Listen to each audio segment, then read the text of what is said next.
श्रुतिस्मृतिपुराणानाम् आलयं करुणालयं नमामि भगवत्पादं शङ्करं लोकशङ्करं शङ्करं शङ्कराचार्यं केशवं बादरायणं सूत्रभाष्यकृतौ वन्दे भगवन्तौ पुनः पुनः ईश्वरो गुरुरात्मेति मूर्तिभेदविभागिने व्योमवद्व्याप्तदेहाय दक्षिणामूर्तये नमः। सहना भवतु सहनौ भुनक्तु सह वीर्यं करवावहै तेजस्विना अधीतमस्तु मा विद्विषावहैः। ओम शांति शांति शांति।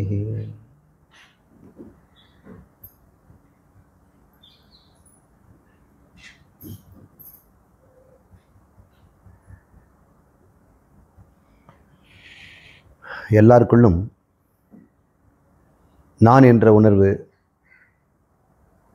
எப்பொழுதும் இருக்குது.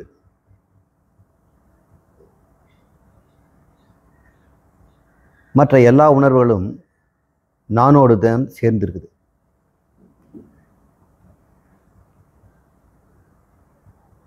கடவுளே என் முன்னாடி வந்து நின்னா கூட நான் இருக்கணும். அவரை பார்த்து தரிசனம் பண்ணுறதுக்கு நான் இருக்கணும் இல்லையா?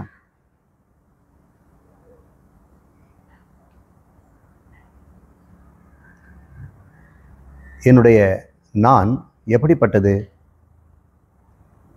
அறிவற்றதா அறிவுடையதா? பார்த்தா அறிவுடையது. இந்த பொருளுக்கு நான்கிற உணர்வு கிடையாது, இதுக்கு அறிவும் கிடையாது. இல்லை, உணர்வும் அறிவும் விட்டு பிரியாத ஒரே தன்மை தான். இந்த நான் அறியவும் செய்யும், உணரவும் செய்யும்.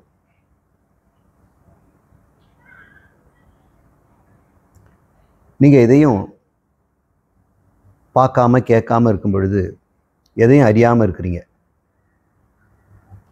கண்ணு காதெல்லாம் பொத்திட்டு இருக்கும்போது எதுவும் நீங்கள் அறியலை, எதுவும் அறியலை.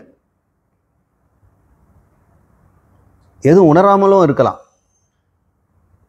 நாக்கில் ஏதாவது மிட்டாய் போட்டிருந்தா அதை உணர்ந்துக்கிட்டு இருக்கலாம். காற்றுல ஃபேன் பட்டுதுன்னா காற்றை உணர்ந்துக்கிட்டு இருக்கலாம். சில சமயம் காற்று இல்லாத இடம், எதுவும் உணராமல் கூட நம்ம இங்கே இருக்கலாம். அறியாமலும் இருக்கலாம், உணராமலும் இருக்கலாம். ஆனால் நீங்கள் இருப்பீங்க. அப்போ நீங்கள் யார்? உணர்ந்தால் மட்டும்தான் நீங்கள் இருப்பீங்களா? அறிந்தால் மட்டும்தான் நாம் இருப்போமா? அறிவதற்கும் உணர்வதற்கும் ஏதும் இல்லாவிட்டாலும் நான் இருப்பேன். அப்போ நான் யார்?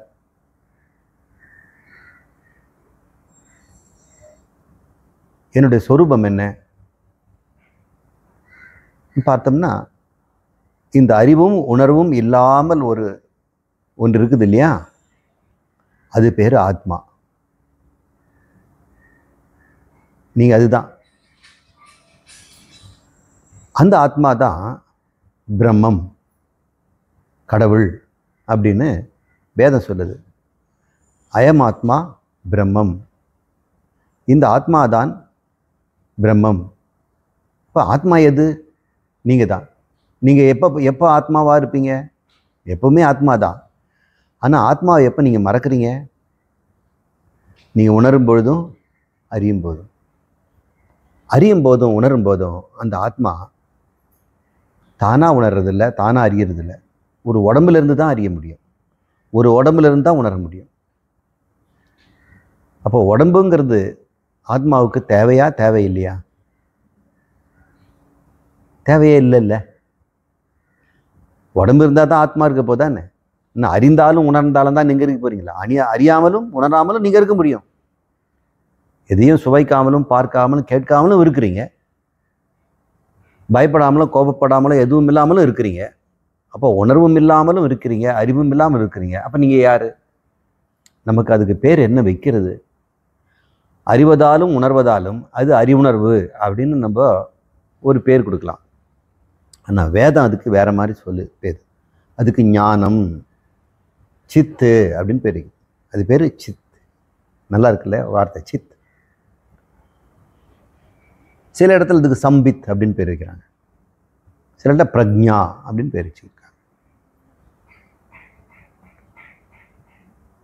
நம்ம சைதன்யம் அப்படின்னு பேர் வைப்போம். அப்போ நீங்கள்லாம் யாருன்னா, அறியாமலும் உணராமலும் இருக்கும் பொழுது நீங்கள் சைதன்யம். சைதன்யம்னா சித் மாத்திரம், நீங்கள் மாத்திரம் இருக்கிறீங்க. அப்போ உங்களுக்கு அறியவும் உணர்வுக்கும் அவசியம் இல்லாமல் இருக்கிறீங்க இல்லையா? அதனால் உங்களுக்கு உடம்பும் அவசியம் இல்லை, மனசும் அவசியம் இல்லை. உணர்வதற்கு மனசும் உடம்பும் வேணும், அறிவதற்கு புத்தியும் உடம்பும் வேணும். இப்போ இந்த உடம்பினுடைய சகாயம் எப்போ தேவைப்படுது இந்த ஆத்மாவுக்கு? அதான் உங்களுக்கு அறிவதற்கும் உணர்வதற்கும் செய்வதற்கும் தானே. ஒருவேளை உங்களுக்கு செய்வதற்கு ஒன்றுமே இல்லை, உணர்வதற்கு ஒன்றுமே இல்லை, அறிவதற்கு ஒன்றுமே இல்லை, எப்போ அது மாதிரி நிலைமை வரும்? என்னைக்காவது அப்படி இருந்திருக்கிறீங்களா? ராத்திரி தூங்கும் பொழுது செய்யறதில்ல, எதையும் உணர்றதில்லை, எதுவும் அறியறதில்லை, ஆனால் நீங்கள் இருக்கிறீங்க. அப்போது ராத்திரி தூங்கும்போது நீங்கள் சைதன்யம் மாத்திரமாக இருக்கிறீங்க, சித் மாத்திரமாக இருக்கிறீங்க. அப்போ ஆத்மா சரீரம் இல்லாமல் இருக்குது, சரீரத்துடைய சகாயம் இல்லாமல் இருக்குது. நிறைய பேர் வந்து நான் வரேன் நமக்கு உதவி செய்ய வராங்க, அவங்களோடய வாழ்ந்து பழகிட்டோம். அப்புறம் அவங்கெல்லாம் ஒரு 10 நாள் இருந்துட்டு எல்லாரும் வீட்டுக்கு போயிட்டாங்க. போன நீங்கள் தனியாக இருக்கிறீங்க, உங்களுக்கு எப்படி இருக்கும்? ஐயோ இவங்களாம் விட்டு பிரிஞ்சிட்டாங்களே, நம்ம செய்யறதுக்கு ஒன்றும் இல்லையே, அனுபவிக்கிறதுக்கு ஒன்றும் இல்லையே, அறிவதற்கு ஒன்றும் இல்லையே அப்படின்னு பயந்துடுறோம். ஆனால் நம்ம வந்து எல்லா ஜனங்களையும் பிடிச்சி வச்சுக்கிறோம், எல்லா பொருளையும் பிடிச்சி வச்சுருக்கிறோம். உணர்வதுக்கு எதாவது வேணுங்கிறதுனால ஃப்ரிட்ஜு நிறைய எல்லாம் தேம்பித்து வச்சுருக்கிறோம். அறிவதுக்கு நிறைய வேணுங்கிறதுனால ஏதாவது வம்பு தும்பு பக்கத்து வீட்டில் நடக்குதான்னு தெருவு முழுக்க நம்ம அலைகிறோம். இப்போ நம்ம என்னைக்காவது அறிவில் ஒரு ஆர்வம் இல்லாமல், உணர்வில் ஒரு ஆர்வம் இல்லாமல், செய்வதில் ஒரு ஆர்வம் இல்லாமல் எப்போ இருப்போம்னா முழு திருப்தியில் இருக்கும் பொழுது இருப்போம். எப்போ வந்து நம்ம முழு திருப்தியில் இருக்கோம், அது பேர் முழு திருப்தி. வெறும் திருப்தி இல்லை, பூர்ண திருப்தி. முழு திருப்தி யாருக்கு வந்துடுச்சோ அவனுக்கு எதையும் அறிஞ்சிக்க மாட்டான். ஏதாவது நம்ம சொல்ல போகிறோன்னு வைங்க, அவன் வேண்டா வெறுப்பாக கேட்டுட்ருப்பான், நம்ம சொன்னால் மனம் புண்படுமேன்னு. ஆனால் அவனுக்கு ஒரு பிரயோஜனம் இல்லை. நிறைய போய் சொன்னேன் சார், தலையாட்டிகிட்டா இருந்தார், ஆனால் கவனிச்ச மாதிரி தெரியல. யாருக்கிட்ட? அங்கே ஒரு சாமியார் இருக்கிற அவர்கிட்ட. அவருக்கு நீ சொல்லி என்ன ஆக போகுது? ரஷ்யா ஜெயிச்சானே, அமெரிக்கா ஜெயிச்சானே, ராமன் ஆண்டான, லக்ஷ்மணன் ஆண்டான, பூமி அழிஞ்சான, இருந்தா என்ன? அவருக்கு திருப்தியில் இருக்கிறாரியா? அவர்கிட்ட போய் இதெல்லாம் ஏன் சொல்லிட்டு இருக்கிறாரு? இல்லைங்க அவருக்கு போர் அடிக்குமே அப்படின்னு. அவருக்கு போர் அடிக்காது, ஒரு ஆனந்தத்திலே தான் இருப்பார். உனக்கு தான் போர் அடிக்குது. இப்போ எப்போ நாம் வந்து ஆத்மாவாக இருக்க முடியும்? எப்போ சித் மாத்திரமாக இருக்க முடியும்? சுருங்க சொன்னால் நம்ம எப்போ கடவுளாக இருக்க முடியும்னா முழு திருப்தியில் இருந்தால். அதுக்காக நான் எதுவும் செய்ய மாட்டேன், உணர மாட்டேன், அறிய மாட்டேன் அப்படின்னு சொல்லிட்டு பிடிவாதமாக விரதம் இருக்கக்கூடாது. திருப்தி இருந்ததுன்னா அறிந்தும் அறியாமல் இருக்கலாம், உணர்ந்தும் உணராமல் இருக்கலாம், செய்தும் செய்யாமல் இருக்கலாம். எப்படி அந்த சாமியார் ஒருத்தர் கேட்டார், கேட்காம இருக்கிறாரு. அவருக்கு ஏதோ கொண்டு போய் கொடுக்குறாங்க, நிறைய தட்டு நிறைய, ஏதோ ஒன்று எடுத்து வாயில் போடுறாரு, சாப்பிட்டும் சாப்பிடாமல் இருக்கிறாரு. இவர் தான் சாப்பிட்றீங்க, இன்னும் கொஞ்சம் சாப்பிடுங்க சார் அப்படின்னு சொல்கிறேன். அதை எடுத்து அவர் சாப்பிட்றாரு. அவருக்கு அதனால் அவசியம் இல்லை, ஆனாலும் அவர் சாப்பிட்றாரு. ஏன்? அவர் முழு திருப்தியில் இருக்கிறார். இப்போ நீங்கள்லாம் கடவுளாக இருக்கணும்னு ஆசைப்பட்டோம்னா நீங்கள் செய்ய வேண்டியது ஒன்றே ஒன்று தான், பூரண திருப்தியுடன் இருத்தல். எந்த நான் திருப்தியோடு இருக்குதோ அது கடவுள். இப்போ கடவுளை எப்படி இருப்பார்? அப்போ திருப்தியாக இருப்பார். அவருக்கு என்னங்க திருப்தி குறைச்சல்? அவர் 7 லோகங்களும் அவருடைய சொத்து, அவருக்கு இல்லைன்னு ஒரு பொருளுமே எதுவும் இல்லை, அவர் அளவற்றவர், அதனால் அவருக்கு திருப்தி. நீங்களும் அளவற்றவர் தானே? இந்த அறிவு தான் நம்மகிட்ட இல்லை. நான் என்கிறது அளவற்றது. அப்போ நம்மக்கிட்ட இருக்க உணர்வு நான் என்பது அளவற்றது. பசு கன்று ஈன்றால் அந்த கன்று பசுவோட பெருசாக இருக்குமா? சின்னதாக தானே இருக்கும். ஏன்னா பசுக்குள்ளே கன்று இருந்தது, உள்ளே அடங்குச்சு. கன்றுக்குள்ளே பசு அடங்குமா? அது அடங்காது.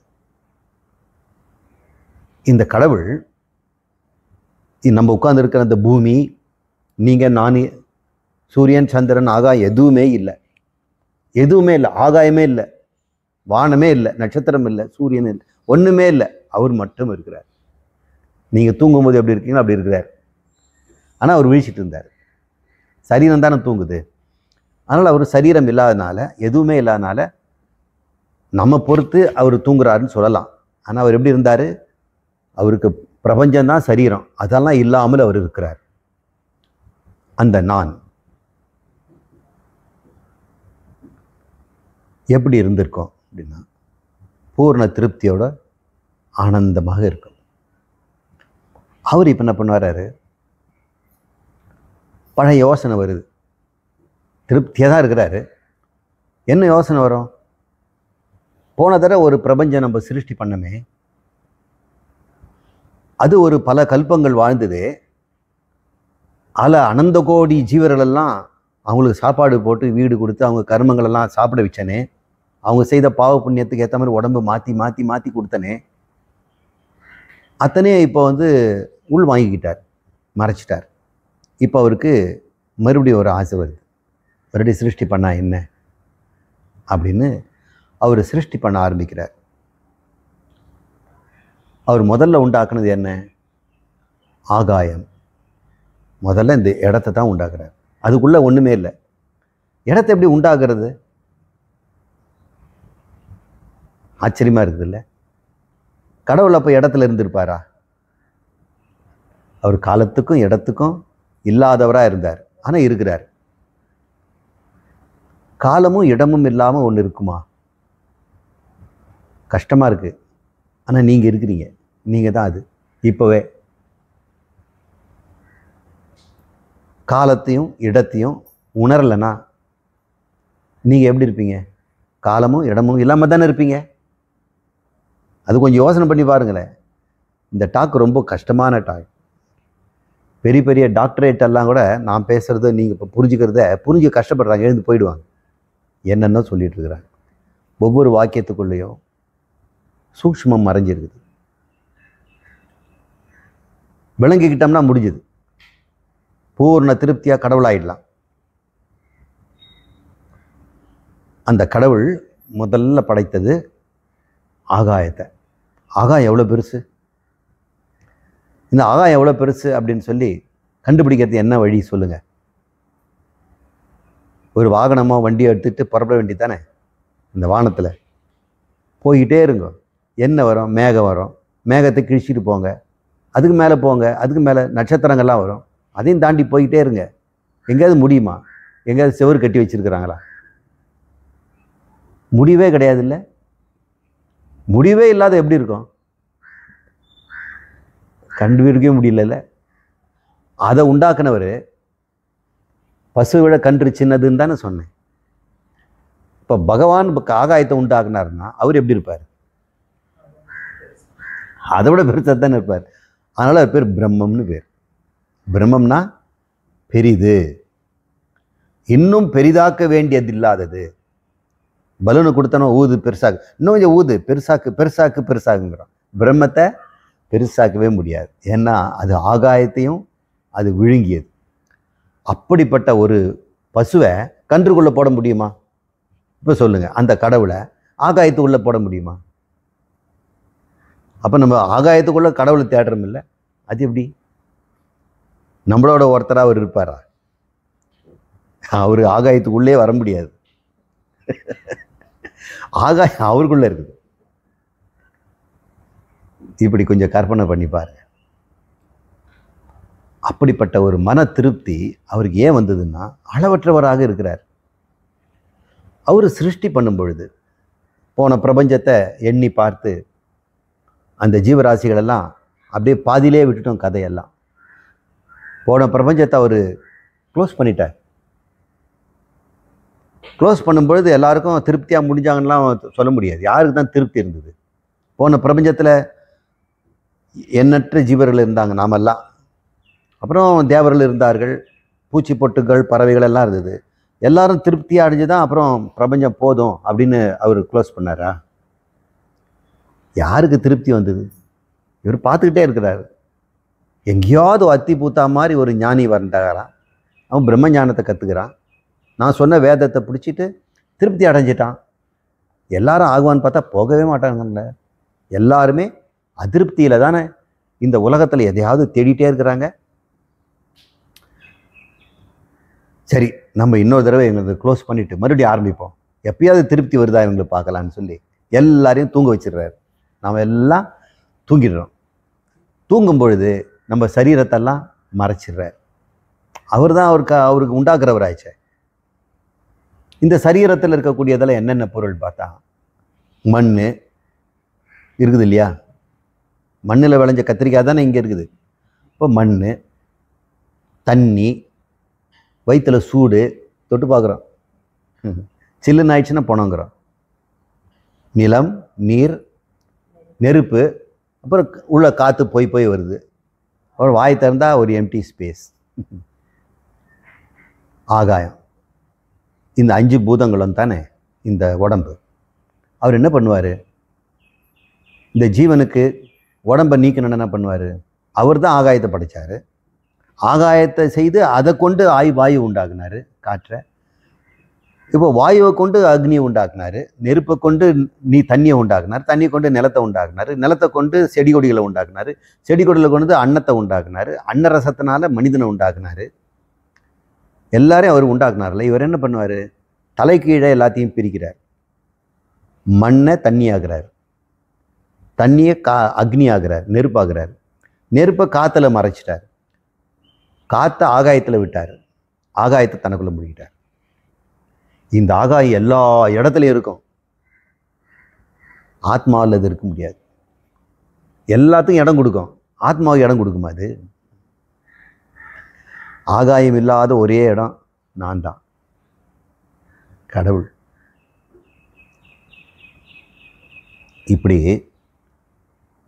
இப்படிப்பட்டவன் தான் நான். நான் யார்? ஆகாயத்தையே விழுங்குறவன். ஆகாயத்தையே விழுங்குறவன் எப்படிப்பட்டவனா இருப்பான்? இருக்கிறது மிக பெருசு ஆகாயம்தான், அதுக்கு மேலே எதுவும் இல்லை. ஆகாயத்தை நான் விழுங்கிடுவேன். எப்படி விழுங்க முடியும்?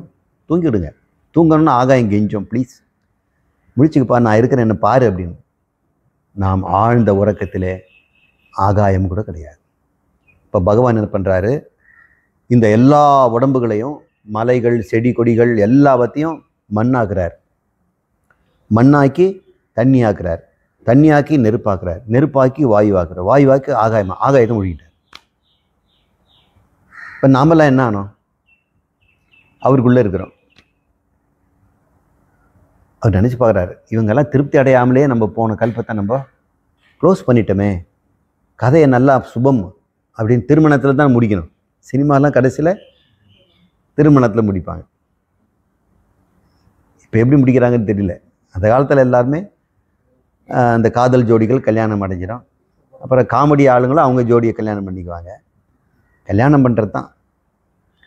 இப்போ இத்தனை பேர் இருந்தாங்களே, அத்தனை பேரும் திருப்தி அடைஞ்சிட்டாங்களான்னு பார்த்தா அவருக்கு சந்தேகமாக தான் இருக்குது. சரி, மறுபடியும் இன்னொரு சான்ஸ் கொடுப்போம்ன்ட்டு சிருஷ்டி ஆரம்பிக்கிறார். சிருஷ்டி ஆரம்பிக்கும்போது ஆகாயத்தை உண்டாக்குறார், ஆகாயத்திலேருந்து காற்றை உண்டாக்குறார், காற்றுலேருந்து நெருப்பு, நெருப்புலேருந்து நீர், நீர்லேருந்து நிலம், நிலத்திலேருந்து செடி கொடிகள், செடிகள்லேருந்து மனித உடம்பு, மிருக உடம்பு, தேவ உடம்பெல்லாம் உண்டாக்கிட்டார். உடம்பெல்லாம் விட்டாகணுன்னே இந்த திருப்தி அடையாத ஜீவரெல்லாம் இருந்தாங்க பாருங்கள், நீங்கள் உள்ளே போய் அனுபவிங்க. அப்போ அவங்கவுங்களுக்கு இஷ்டப்பட்ட உடம்பை எடுத்துக்கிறாங்க. பஸ்ஸில் உள்ளே விட்ட உடனே அவங்களுக்கு இஷ்டப்பட்ட இடத்த சீட்டில் ஓடி போய் உட்காந்துக்கிறாங்கல்ல. ரெகுலராக பஸ்ஸில் ட்ராவல் பண்ணுறவங்க, அதில் எலக்ட்ரிக் ட்ரெயினில் போகிறவங்களுக்கு ஒரு சீட் இருக்கும். அந்த கோச்சில் அந்த ஜன்னலில் அங்கே தான் உட்காருவாங்க. இப்படியே இப்படி நாமளும் அடுத்த சிருஷ்டியில் உடனடியாக ஒரு உடம்பை தேடுறோம். ஒரே உடம்புக்கு 2 பேர் சண்டை பிடிச்சா என்ன ஆகிறது? அப்போ பகவான் தான் பார்த்து, உன் கர்மத்துக்கு ஏற்ற உடம்பு இது இல்லை, நீ நண்டில் போகணும், நீ என்ன மனுஷ உடம்பு கேட்குற அப்படின்னு. ஏன் சாமி நான் என்ன அவ்வளோ தப்பு பண்ணிட்டேன்? நான் பாரு தப்பை, போன பிறவியில் எப்படி இருந்தேன்னு இப்படின்னு கொடுக்குறாரு.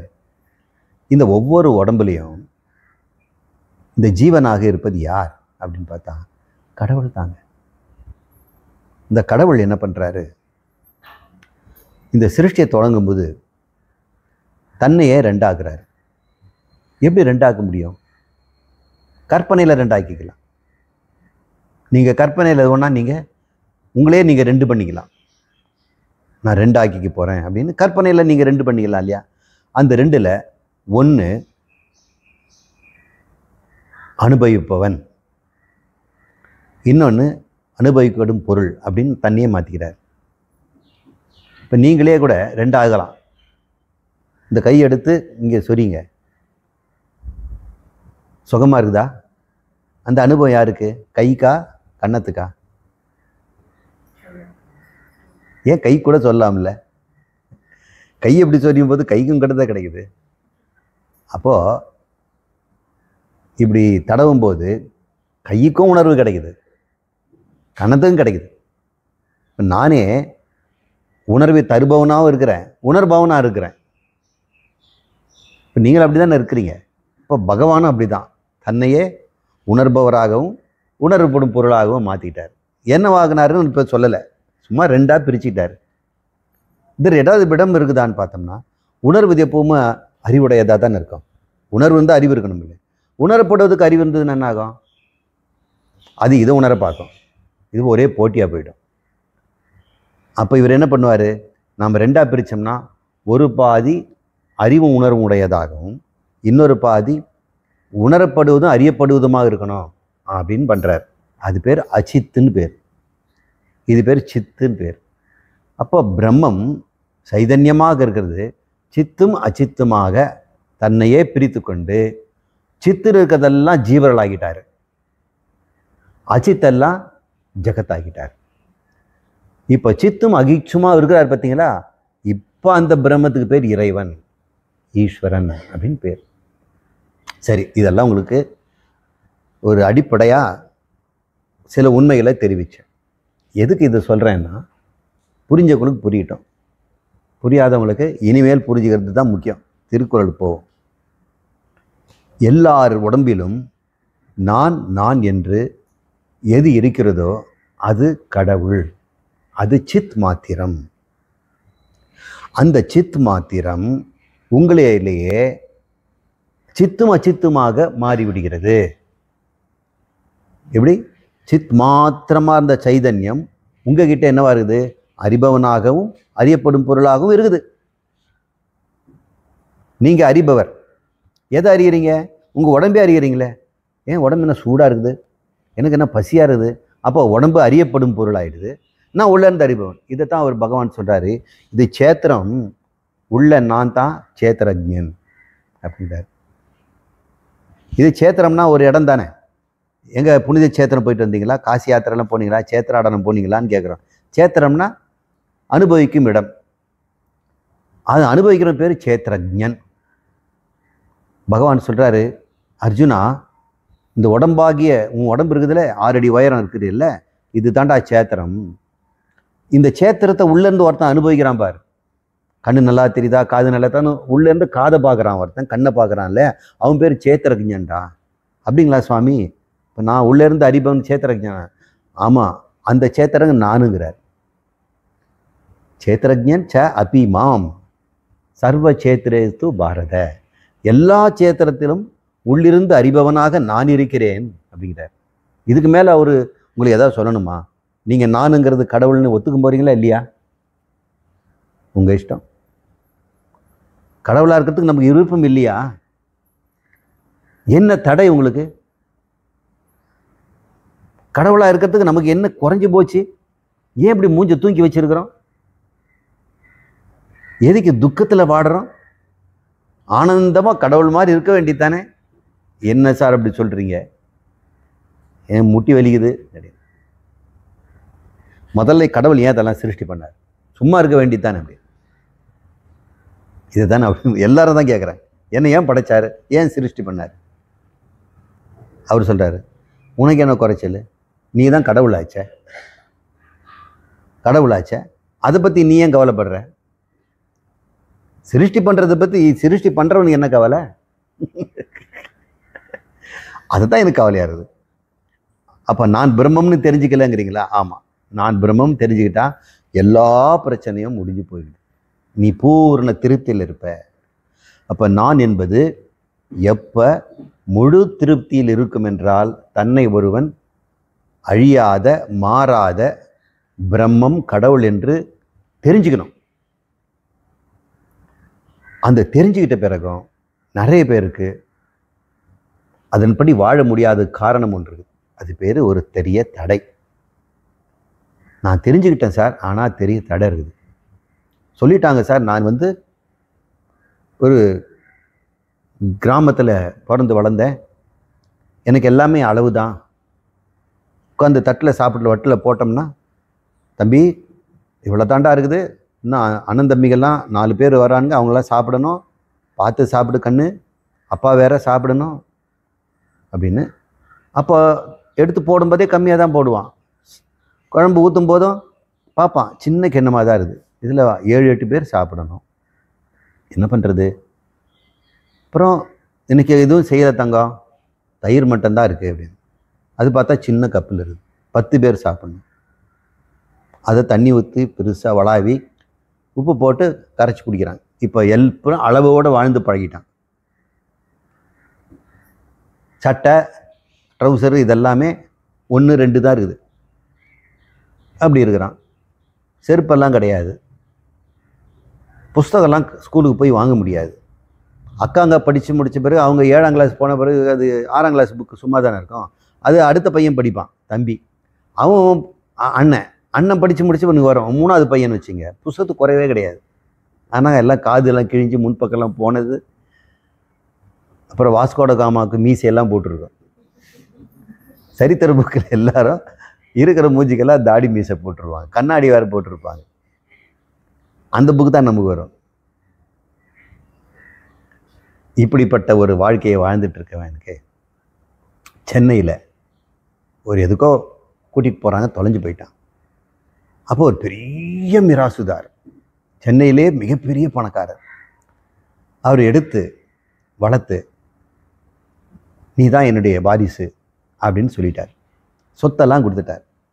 இது வரைக்கும் அளவோடவே வாழ்ந்து பழகிட்டவன், அதிருப்தியிலேயே வாழ்ந்து பழகிட்டவன், நாளைக்கு என்ன ஆகுமோன்னு பயத்தில் இருந்தவன், இருக்கிறது தீந்து போயிடுமோ பறி போயிடுமோன்னு பயப்படுறான்.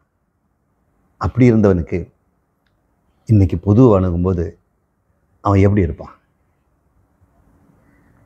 அளவற்ற நிலையில் இருப்பான் இல்லையா? தண்ணி இல்லாத ஊரில் முகம் கை கால் கழுவுறதுக்கு கூட தண்ணி பயன்படுத்தவே மாட்டாங்க. குடிக்கிறதுக்கு வச்சுங்க, சும்மா அதை எடுத்து பல் துலக்கிறதுக்கும் முகத்தில் கழுவுறது, என்னங்க இப்படி பண்ணுறீங்க அப்படிவாங்க. இருக்கிறது ஒரு பாட்டில், நான் 2-3 நாளைக்கு இதை தான் 5 பேரும் குடிக்கணும் அப்படின்னா ஆளுக்கு ஒரு ட்ராப் தான் விடுவாங்க. இப்போ காவிரி ஆத்தங்கரையிலே இருக்கிறான் ஒருத்தன், அவனுக்கு தண்ணிக்கு ஏதாவது குறைவு இருக்குமா? அந்த மாதிரி இவன் எந்த பொருள் கேட்டாலும் அளவற்றதாக இருக்குதுன்னு வைங்க, அவனுக்கு மன திருப்தி எப்படி இருக்கும்? நோய் நொடி இல்லாத. அப்போ அந்த நான் சென்னையிலே இருக்கின்ற அந்த மிராசுதாருக்கு வாரிசானாகிய நான் எப்படி தன்னை உணர்வான்? தன்னை முழு திருப்தி உடையவனாக தானே உணர்வான். ஆனால் அவனுக்கு எவ்வளோ வேலைங்க இருக்குன்னு தெரியுமா? அவனுக்கு 7-8 எஸ்டேட், ஏற்காடில் கொஞ்சம் இருக்குது, கொடைக்கானலில் கொஞ்சம் இருக்குது, கோத்தகிரியில் வேற வாங்கி போட்டிருக்காரு அப்பா எஸ்டேட்டுகள்லாம். ஒன்றுத்தில் தேயிலை போட்டிருக்கிறாங்க, ஒன்றுத்தில் தேக்கு மரம் போட்டிருக்கிறாங்க, ஒன்றுத்தில் இந்த நீலகிரி தைலம் மரம் போட்டிருக்கிறாங்க. இங்கே ஒரு 1000 பேர், அங்கே 1000 பேர் வேலை செய்கிறாங்க. இவரு கீழே 5 மேனேஜர் இருக்கிறாங்க. அப்புறம் எக்ஸ்போர்ட் இம்போர்ட் பிஸ்னஸ் வேறு நிறைய இருக்குது. அவன் முழு திருப்தியில் அவன் அனைத்தையும் செய்கிறான், அனைத்தையும் அறிகிறான், அனைத்தையும் உணர்கிறான். அப்படிப்பட்ட ஒரு பூர்ணத்துவத்தை ஒரு ஞானி அடைகிறான். இந்த ஞான நிலைக்கு என்ன வேணும் அப்படின்னா, தன்னை ஒருவன் பிரம்மம்னு கடவுள்னு தெரிஞ்சுக்கணும். இனிமேல் உன் பேர் குமார், இனிமேல் உன் பேர் தேவதத்தன் அப்படின்னு சொன்னோம்னா, சரிங்க, இந்த ட்ராமா முடிகிற வரைக்கும் நம்ம தேவதத்தனா நடிச்சுட்டு போயிடுவோம். அதுக்கப்புறம் நம்ம அந்த பேரை விட்டுடுறோம். சில பேருக்கு முதல் சினிமாவிலேயே அவருக்கு சிவாஜியாக நடித்ததுனால அவருடைய சொந்த பேர் கணேசன், இனிமேல் எனக்கு சிவாஜி கணேசன் அப்படின்னு பேர் வச்சிட்டாங்க. ஒருத்தனுக்கு நாகேஸ்வர ராவ், தாய் என்ற படத்தில் நடித்ததுனால அவனுக்கு தாய் நாகேஷன்னு பேர். அப்புறம் தாயை விட்டு வெறும் நாகேஷ்னு ஆயிட்டாங்க. இப்படி ஒவ்வொருத்தருக்கும் பேர் சூட்டுன பிறகு அது நிலைச்சி நின்றுடுது. இருந்தாலும் அவங்களுக்கு தெரியும் இது வந்து மற்றவங்க கூப்பிட்றதுக்குன்னு. அந்த மாதிரி நீங்கள் கடவுள்னு ஒன்று புது பேர் நான் தரலை. வேதம் உங்களுக்கு சும்மா ஒரு புது பேசல. இன்னையிலேருந்து நம்ம வேதாந்தம் கிளாஸ் படிச்சுட்டாங்க, மல்லுச்சம்பட்டியில் கிளாஸ் எடுத்தார், நம்மளெல்லாம் மேதன்னு சொல்லிட்டாரு, நம்ம இனிமேல் நம்ம பேர் பக்கத்தில் பிரம்மம், அவர் டிகிரி போட்டுக்கலாம் அப்படின்னு. அந்த மாதிரி இல்லை. இது அறிவுபூர்வமாக ஏற்றுக்கொண்டதில்லை, உணர்வுபூர்வமாக. எப்படி அந்த கிராமத்து பையன் சென்னையில் மிராஸ்தார் பையனாகி தான் நிறைவுன்னு உணர்ந்தானோ, அந்த உணர்வை அடையணும். அதுக்கு படிப்படியாக ஒரு முறை இருக்குது, சொல்லித்தர்ற முறை. தொடர்ந்து நீங்கள் கிளாஸ் அட்டன் பண்ணி கஷ்டம் பார்க்காம புரிஞ்சுக்கிறதுக்கு உங்கள் மனசை கொடுத்தீங்கன்னா நிச்சயமாக நீங்களும் அந்த மிராசுதாரனை, இந்த பிரபஞ்சத்தையே சிருஷ்டி பண்ணுற கடவுள் ஆகிறதுக்கு என்ன தடை இருக்குது? என்ன தடை? ஏன் இது நடக்க மாட்டேங்குது அப்படின்னு கேட்டோம்னா, ஒன்றே ஒன்று தான்.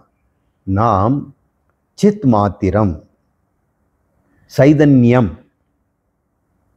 எண்ணிலே செய்பவன், அறிபவன், உணர்பவன் என்ற மூன்றும் இல்லை. இந்த பவன்ங்கிறோம் இல்லையா, ஆனந்த பவன் அப்படின்னு. பவன்னா இருத்தல்னு அர்த்தம். பவம்னா இருத்தல். செய்பவன் என்ன? செய்பவனாக இருக்கிறேன், செயலாக இருக்கிறேன். அறிபவன் என்ன? அறியும் செயலை செய்பவனாக இருக்கிறேன் அப்படின்னு இருத்தலுக்கு. எப்படிப்பட்ட இருத்தலாக இருக்குது? செய்தல் இருத்தல், அறிதல் இருத்தல், உணர்தல் இருத்தல். இந்த மூன்றும் நீங்கள் எது செய்தாலும் இந்த மூணுக்குள்ளே தான் அடங்கும். எதை செய்தாலும் ஒன்று அறிதலாக இருக்கும், இன்னொன்று செய்தலாக இருக்கும், இன்னொன்று உணர்தலாக இருக்கும். இன்றைக்கி பாயாசம் செய்தாங்க, செய்கிற வரைக்கும் நீங்கள் யார்? செய்பவர். அது பாயாசம் கரெக்டாக சர்க்கரை இருக்கிற அது போட்டாச்சா, நெய் ஊற்றுறதா, மனம் வருதான்ற போது நீங்கள் யார்? அறிபவர். ஒரு கரண்டித்து வாயில் போட்டால் உணர்பவர். வாழ்நாள் முழுக்க நம்ம என்ன பண்ணுறோம்? செய்பவர், அறிபவர், உணர்பவர். அந்த உணர்வில் நமக்கு பத்தலைன்னா மறுபடியும் செய்பவர், செய்த உடனே அது சரியா இல்லைன்னா அறிபவர். அப்புறம் இது பத்தலைன்னு தானே வருது. இந்த மூன்றிலும், செய்வதிலும் அறிவதிலும் உணர்வதிலும் நமக்கு பற்றாக்குறை இருக்கிறது, நிறைவின்மை இருக்கிறது, ஒரு தடை இருக்கிறது. எதை செய்தாலும் தடை. இந்த வீட்டில் ஏண்டா வந்தன்றது, எதை செய்தாலும் நீ செய்யாதேங்கிறாங்க, இப்படி செய்யாதேங்கிறாங்க, ஒரு தடை போடுறாங்க. நான் ஒன்று அடையணும்னு நினைக்கிறேன், ஒரு குறிக்கோள், அந்த குறிக்கோளுக்கு குறுக்க வந்து நிற்கிறாங்க. இந்த இடத்துல எனக்கு அநீதி இருக்குது, எங்கே நியாயமே இல்லை. எங்கே நியாயம் சொல்ல கேட்டோம்னாக்கா அவங்க பட்சம் பேச என்ன யாரும் பேச மாட்டேங்கிறாங்க. ஒருத்தனுக்கு ஒரு வீட்டில் என்னென்ன நடக்குது பார்த்தீங்களா? அங்கே பிஸ்ட் போட்டிருக்கிற பாருங்க. அவன் எதோ அடைய நினைக்கிறான், அந்த இலக்குக்கு தடை பச்சை கலரில் எழுதியிருக்கிறேன். அல்லது அவனுக்கு இயலாமை, செய்ய முடியல, செய்து பார்க்குறான், அது செய்யவே முடியல. வரைஞ்சி பார்க்குறான், அழிச்சு பார்க்குறான், கரெக்டாகவே வரமாட்டேங்குது. துணி தச்சு பார்க்குறாங்க, போட்டு பார்க்கும்போது கழுத்து பெருசாகிடுச்சு. இப்போ எப்படி ஒட்ட வைக்க முடியுமா? சிறிய கழுத்தாக இருந்தால் பெருசு பண்ணிடலாம், பெரிய கழுத்து சிறுசாக்கவே முடியாத. கை கொட்டையாகிட்டோம்னா கை பெருசாக முடியுமா? இப்போ ஃப்ரஸ்ட்ரேஷன், தூக்கி போட்டுடுறாங்க, கை துணிக்கு ஆகிக்கிறாங்க, இன்னொரு புது துணி எடுக்கிறாங்க, மறுபடியும் கட் பண்ணுறாங்க, அதே தப்பு பண்ணுறாங்க. அப்போது ஒரு இயலாமை வருது. சில சமயம் நம்ம தச்சு முடிக்கலையே, இன்னும் கூட கற்றுக்கலையே, இந்த பாட்டு எல்லாம் பாட ஆரம்பிச்சிட்டாங்க, நான் ஒருத்தன் தான், என் பாட்டுன்னே சொல்ல மாட்டாங்க, என்ன வசனம் பேசுகிறேங்கிறாங்க. தன்னுடைய ஒரு இலக்கை நம்ம அடைய முடியாமல் இருக்கணும். தொழிலில் ஒரு இலக்கு, சில நேரங்களில் பொருளாதார தடை. நம்ம ஒன்று செய்யணும்னு நினைக்கும்போது ஒரு 10 ரூபாய் குறையுது, 100 ரூபாய் குறையுது, 50 ரூபாய் குறையுது, தள்ளி போட்டுடுறோம். அதனால் அந்த தள்ளி போட்டதுனால பெரிய நஷ்டம். நமக்கு முதலீடு இல்லையே, பொருளாதாரம் இல்லையே, சம்பாதிக்கிறது எல்லாமே வட்டிக்கு போயிடுது.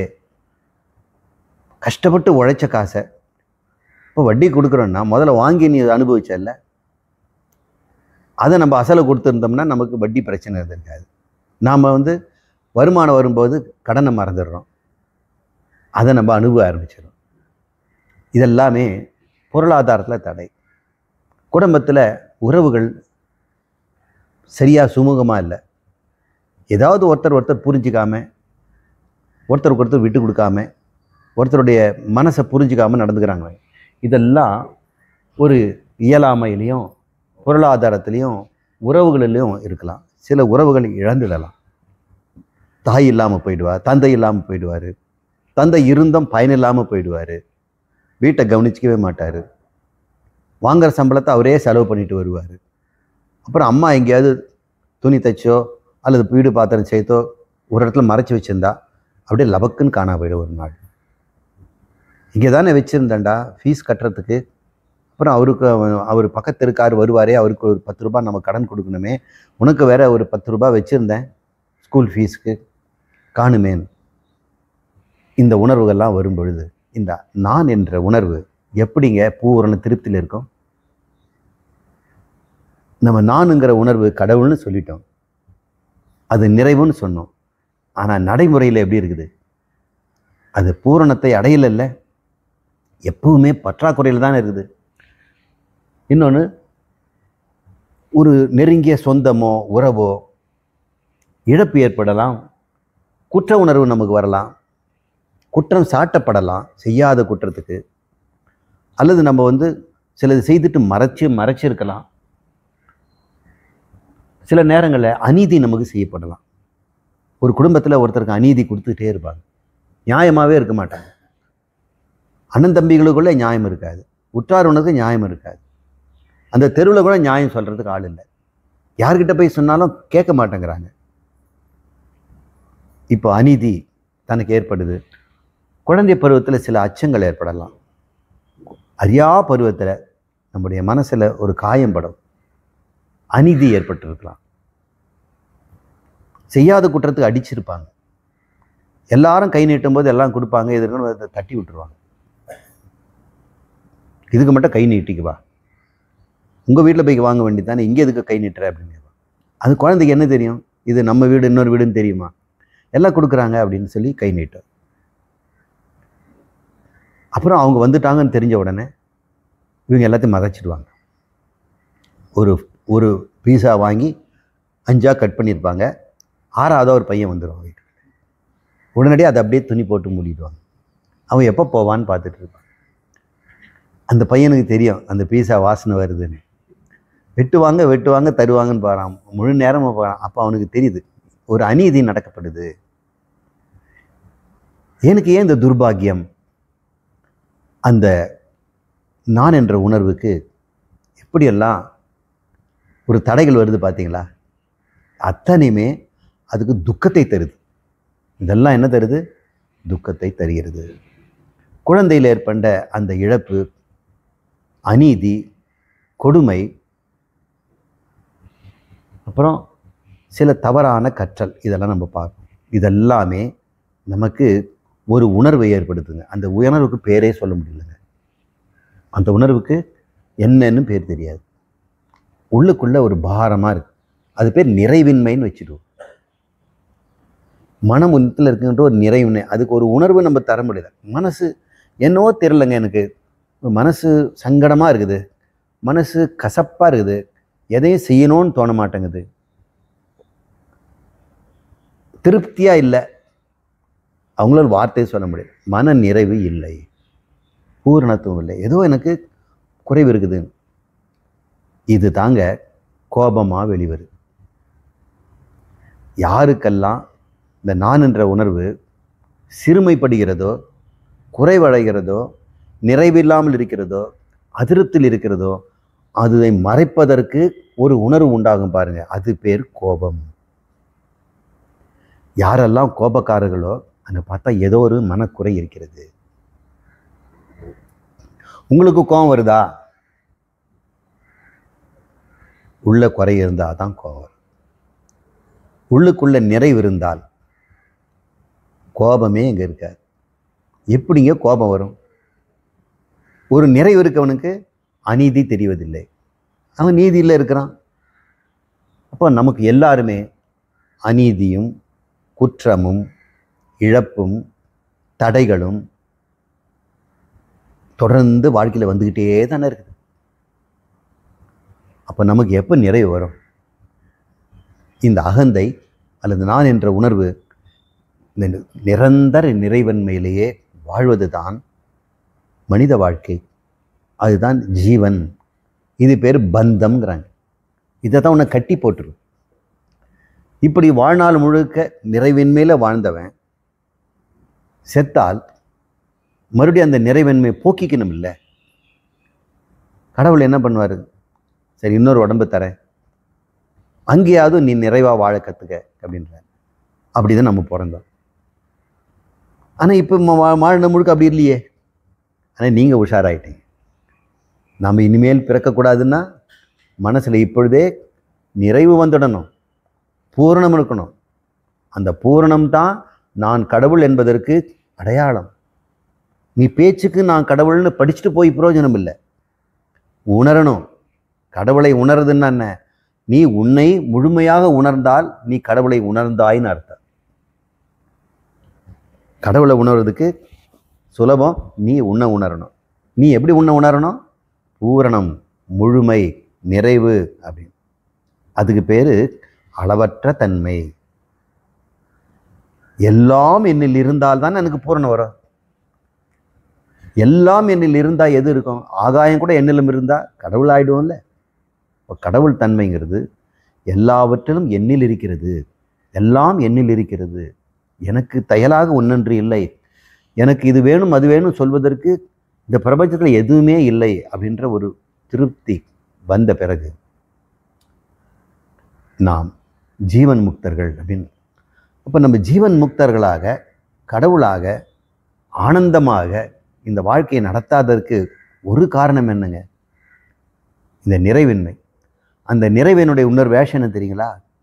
குரோதம், கோபம், வெகுளி அப்படின்னு சொல்றார். அந்த நிறைவின்மையை நிறைவு செய்வதற்காக நம்ம ஒரு இச்சை உண்டாகுது பார்த்தீங்களா? அதை பூர்த்தி பண்ணிக்கணும்னு வருது இல்லையா? அது பேர் காமம். காமந்தான் கோபம். அந்த பூர்த்தி பண்ணுவதற்கு தடை வந்ததுன்னா கோபம்.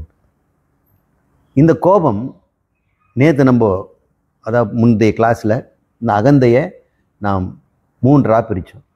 நாம் இன்னொரு அகந்தையை சந்திக்கும் பொழுது, நான் ஒரு அகந்தை, எதில் இருப்போன்னு இன்னொரு அகந்தை.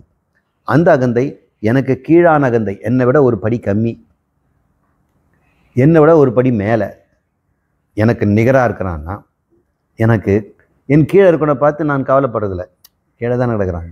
என் மேலே இருக்கனை பற்றி எனக்கு கவலை இல்லை, நான் எப்போனா மேலே வந்துக்கலாம். ஆனால் நேருக்கு சமமாக இருக்கிறான் பார்த்து அவன் மேலே தான் எனக்கு போட்டியும் பொறாயமாக ஏற்படும். அதை வைத்து நம்ம பார்த்தோம். இந்த அகந்தைகள், எதிரில் உள்ள அகந்தையில் பிரியம் அப்பிரியம், விருப்பு வெறுப்பு என்று 2 வைத்திருக்கும். தனக்கு மேலே இருக்கிற அகந்தையை ஒருவன் சந்திக்கும் பொழுது, தனக்கு எஜமானனையோ ஒருத்தனையோ சந்திக்கும் பொழுது அவர் பிரியமுடன் இருந்தால் அவர் மேலே பக்தி உண்டாகும். அவருக்கு கோபம் அவருக்கு எனக்கு வெறுப்பு ஏற்பட்டால் அவர் மேலே பயம் ஏற்படும். ஏன்னா அவர் அது பகைச்சிக்க முடியாதுல்ல, பயம்தான் ஏற்படும். எனக்கு கீழே இருக்கிற ஒரு அகந்தைக்கு வந்தோம்னா அதன் மேலே எனக்கு விருப்பம் இருந்ததுனால் அந்த அகந்தை மேலே கருணையும் அன்பும் வரும். எனக்கு கீழே இருக்கிற அகந்தை மேலே வெறுப்பு வந்ததுன்னா கோபம் வரும். அப்போ என் கோபம் எங்கே செல்லுது? எனக்கு கீழே இருக்கிற அகந்தையில். எனக்கு கோபம் மேலே இருக்க அகந்தையில் செல்லுமா? செல்லாது. அங்கே அது பலிக்காதுங்கிறதுனால பயம் வந்துடுது. அப்போ கோபங்கிறதும் பயங்கிறதும் ஒன்று தானே.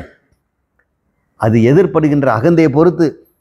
எதிரில் இருக்கின்ற அகந்தை என்னை விட பெருசாக இருந்ததுன்னா என்கிட்ட இருக்கிற உணர்வு பயமாயிடுது, கீழே இருந்ததுன்னா கோபமாயிடுது, சமமாக இருந்தால் அது பொறாமையாயிடும்.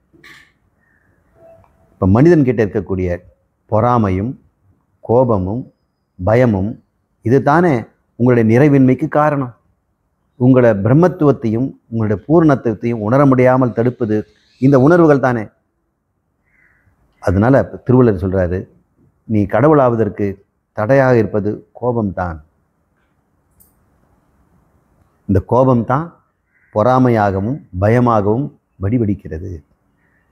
இந்த கோபம் எதனால வருதுன்னா, உன்னை பற்றிய உனது மதிப்பீட்டில் ஏற்படுகின்ற தவறு. உன்னை எப்பொழுதுமே எதிரில் வரவங்கிட்ட நான் எங்கே இருக்கிறேன்னு பார்க்குறீங்க. ஒரு கல்யாண வீட்டில் போன உடனே இன்னொருத்தர் சந்தித்தோம்னா அந்த நான் இந்த நான், இந்த நானுக்கு அந்த நான் மேலையா கீழையா சமமா? இப்போ சமமாக இருந்ததுன்னா அவங்ககிட்ட போய் கொஞ்சம் பேசுவோம். மேலே இருக்குங்கன்னு பார்த்தோன்னே நமஸ்காரம் பண்ணிவிட்டு நல்லா இருக்கீங்களா அப்படின்னு சொல்லுவாங்க. அவங்க உடனடியாக நம்மளை தவிர்க்க பார்ப்பாங்க. அதை புரிஞ்சு நாமளும் அப்படி நகர்ந்துருவோம். கீழே இருக்கிற பார்த்தோன்னே என்ன ஆகும், நம்ம மேலே இருக்கிற நம்மளை எப்படி பண்ணான்னா அதே மாதிரி சரிங்க நான் அப்புறம் போயிட்டு வரேங்க நீங்கள் அப்படின்னு அவங்ககிட்ட வந்துடுவோம். ஆனால் நமக்கு சமமாக இருக்குன்னு பார்த்தோம்னா அப்படி கையை பிடிச்சிட்டு விடவே மாட்டாங்க. அவங்கள நம்பவே விட மாட்டாங்க. ஏன்? அவங்க பெருமையெல்லாம் நம்மக்கிட்ட காட்டணும், நம்ம பெருமையெல்லாம் அவங்கள காட்டணும். அப்போ நம்ம அகந்தை 2 பேரும் சமமா அப்படின்னு பார்த்துக்கிறோம். இருந்தாலும் 2 தரம் அவங்க சமமாக இருந்தது புரிஞ்சுக்கிட்டு வீட்டுக்கு போகும்போது நான் எல்லாத்தையும் சொல்லி ஓரளவுக்கு மட்டம் தட்டிட்டேன் அப்படின்னு. அவங்க வீட்டுக்கு போகும்போது என்ன சொல்லுவாங்க, நல்லா என்கிட்ட வசந்தா மாட்டிக்கிட்டா, நான் மட்டம் தட்டிட்டேன் அப்படின்னு மற்ற அகந்தையை நமக்கு கீழாக அடக்க தான் பார்க்குறோம். ஏன்? அகந்தை நமக்கு நிகராக எதையும் வச்சுக்கவே விரும்ப மாட்டேங்குது. தனக்கு நிகராக யாரும் இருக்கக்கூடாது. ஒப்புயர்வற்றவனாக இருக்கணும். எனக்கு ஒப்பும் இருக்கக்கூடாது, உயர்வும் இருக்கக்கூடாது. தாழ்வை பற்றி எனக்கு கவலை இல்லை. ஒப்பும் உயர்வும் மற்ற அகந்தை எனக்கு வேணும். உண்மையில் நீ யார்? ஒப்பும் உயர்வும் மற்ற கடவுள் இல்லையா? அந்த ஒப்பு உயர்வற்றதுக்கு பேர் நிரதிசயம்னு பேர். நிரதிசயம், ஒப்புயர்வற்ற, ஈடு இணையற்ற. நீ ஈடு இணையற்றவன் என்பதை தெரிஞ்சுக்கிட்டோம்னா இந்த உணர்வும் ஈடு இணையற்றதாக சிறுக சிறுக மாறும். அதற்கு தடையாக இருப்பது கோபம். இப்போ திருக்குறளுக்கு போய் பார்ப்போம். வெகுளாமை என்பது 39வது திருக்குறள். இந்த முன்னுரையோட இந்த திருக்குறள் பார்த்தாதான் இது நமக்கு சரியாக புரியும். 301வது குறள், செல்லிடத்து காப்பான் சினம் காப்பான், அல்லிடத்து காக்கின் என் காவாக்கால் என் அப்படிங்க. எங்கே உன்னுடைய கோபம் பலிக்குமோ, சில இடத்துல பலிக்கும், சில இடத்துல உங்கள் கோபம் பலிக்காது. நீ எவ்வளோ கோச்சிக்கிட்டாலும் அங்கே ஒன்றும் நடக்காது. இப்போ நீங்கள் எங்கே கோபத்தை காப்பாற்றிக்கணும்? செல்லிடத்திலா செல்லாத இடத்துலையா? செல்லாத இடத்துல நீங்கள் காக்க வேண்டியது இல்லையே. எங்கே உங்கள் கோபம் பலிக்குமோ அங்கே நீ அதை கட்டுப்படுத்திக்க. கோபம் பலிக்காத இடத்துல நீ கோபம் காட்டினா மட்டும் என்ன, அதுதான் பலிக்க போகிறது இல்லையே. நான் அவர் மேலே கோச்சிக்கவே மாட்டேன் அப்படின்னு சொல்லுது. ஏன்னா அது பலிக்காது. உனக்கு பயம், நான் அவர் மேலே கோச்சிக்கவே மாட்டேனே, பார்த்துருக்கீங்களா அப்படின்னா. ஏன்? உங்களுக்கு பயம். அப்படிலாம் ஒன்றும் இல்லை, எனக்கு கோபமே வராது. உன் கோபம் பலிக்காத இடத்துல கோபம் வராதுன்னு சொன்ன என்ன அர்த்தம்? திருவள்ளுவர் சொல்றாரு, எங்கெல்லாம் உன் கோபம் பலிக்குமோ செல்லுமோ அங்கே மட்டும் அதை காப்பாற்று. எங்கே உன் கோபம் செல்லாதோ அங்கே நான் கோபமே படலைன்னு சொல்கிறதுல ஒரு அர்த்தமும் இல்லைடா. செல்லிடத்து காப்பான், எங்கே உன் கோபம் செல்லுமோ பலிக்குமோ அங்கு காப்பான் சினம் காப்பான். அவன் தான் கோபத்தை நிறுத்தியவன். நான் கோபமே படலைன்னா என்ன அர்த்தம்? உன்னை சுற்றி இருக்கவங்க எல்லாம் பெரிய ஆளுங்க, உனக்கு கோபமே வராது. நீ பல்ல கடிச்சிட்டு பயந்துக்கிட்டு இருப்ப, உனக்கு கோபமே வராதா? வராது. ஏன்னா அவன் செல்லிடத்தில் இல்லை. கோபப்படுற இடத்துக்கு போயிட்டான்னு வச்சுங்க, அவனை அறியாமல் கோபம் வரும். எங்கே செல்லுமோ இலக்காரம் வருமோ தன்னை கீழே அகந்தைகள்லாம் பார்த்த உடனே கோபம் வரும். இதுக்கெல்லாம் எதுக்கு இங்கே வருதுங்க, இதுக்கெல்லாம் எதுக்கு இவங்களை யார் கூப்பிட்டாங்க அப்படின்னு ஒரு கோபமாக இருப்பாங்க. ஏன்னா அவங்க கோபம் பலிக்குதாங்க. திருவள்ளுவர் சொல்றாரு, பலிக்கிற இடத்துல தாண்டா கோபத்தை நிறுத்தணும், பலிக்காத இடத்துல எனக்கு கோபமே படமான்றதுல என்ன பெருமை இருக்கிறது அப்படின்னு சொல்கிறார். செல்லிடத்து காப்பான் சினங்காப்பான். எங்கே உன் கோபம் ஜெயிக்குமோ பலிக்குமோ செல்லுமோ அங்கே தயவுசெய்து காட்டாதடா. அந்த அகந்தைகள்லாம் பாவப்பட்ட அகந்தைகள், அதுங்கெல்லாம் உனக்கு கீழே இருக்குது. உனக்கு போட்டியாக கூட இல்லை. அது பாவம். உனக்கு போட்டியாக இருக்கிறவங்க நிறைய பேர் இருக்கிறாங்க. அது உங்கள்கிட்ட போட்டியே போடாது. ஐயோ பாவன் இருக்குது. அதுங்களை போய் கோச்சிக்கிறடா. அப்போ நாம் அந்த கோபத்தை நிறுத்தணும்னா என்ன பண்ணணும்?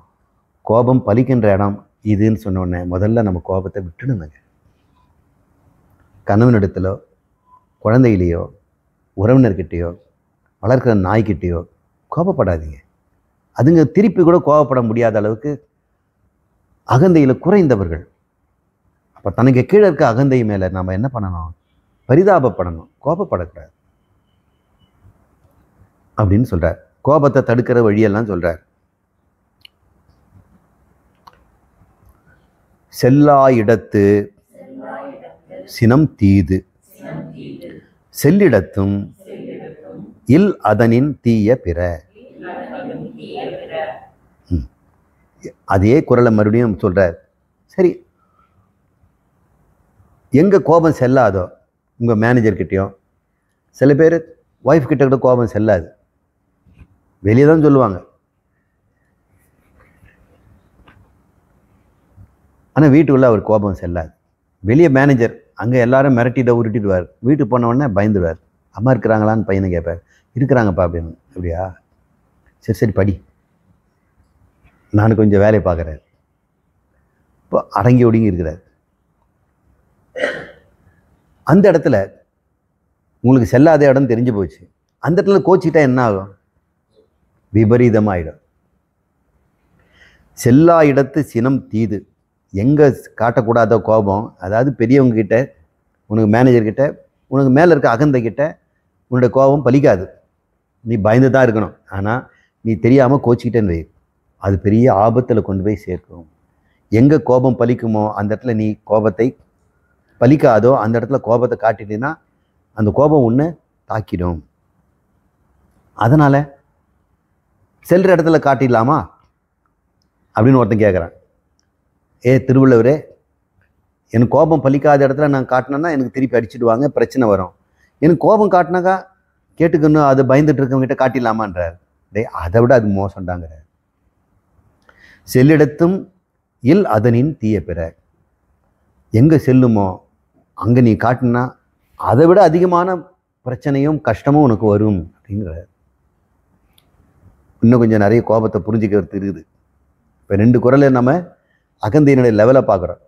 மேல் அகந்தைகிட்டையும் கோபம் பலிக்காது, அங்கே செய்தாலும் ஆபத்து.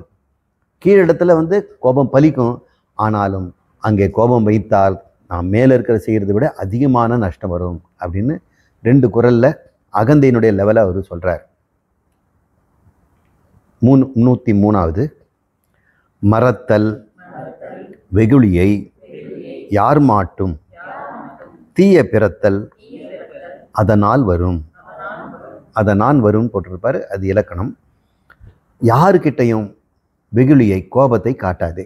சம அகந்தைகிட்டையும் காட்ட வேண்டாம், மேலகந்தைன்னு காட்ட வேண்டாம், கீழ்கிட்டையும் காட்ட வேண்டாம். அதனால் மறத்தல் வெகுளியை யார் மாட்டும். யாருக்கிட்டையும் நீ கோச்சிக்காத. ஏன்? அதனால் தீயதான் வரும் அப்படின்னு சொல்கிறார். அதனால் தீமை கட்டாயம் வரும் என்று சொல்கிறார். இப்போ நம்ம அகந்தை 3 லெவலில் பார்த்தோம் இல்லையா, அதை தான் அவர் திரும்ப சொல்கிறார். இதுக்குள்ளே அது மறைஞ்சிருக்கிறதுனால தான் நம்ம அகந்தையை நம்ம லிஸ்ட்டு போட்டோம். செல்லிடம், செல்லாத இடம், நடு இடம், இந்த 3 இடத்துலையும் நீ கோபத்தை நீ காட்டாத. ஏனென்றால் அங்கேயும் துன்பம் வரும். நடுவில் இடத்துல காட்டிக்கலாமா? கீழே வேண்டாங்கிறீங்க, மேலாங்கிறீங்க. நம்ம கூட இருக்க ஃப்ரெண்ட்ஸ்கிட்டையாவது காட்டிக்கலாமான்னா அதுவும் கோபம் என்பது மிக மோசமானது அப்படிங்கிறார். ஏன் அப்படி சொல்கிறீங்க வள்ளுவரே? கோபப்பட்டால் என்னங்க அப்படின்றார். நகையும் உவகையையும் கொல்லும் சினத்திற்கு பகையும் உளவோ பிற. இந்த கோபம்னு வந்துடுச்சுன்னா என்ன ஆகும் தெரியல? உள்ள இருக்கக்கூடிய மகிழ்ச்சி போயிடுமா? உவகைன்னா மகிழ்ச்சி.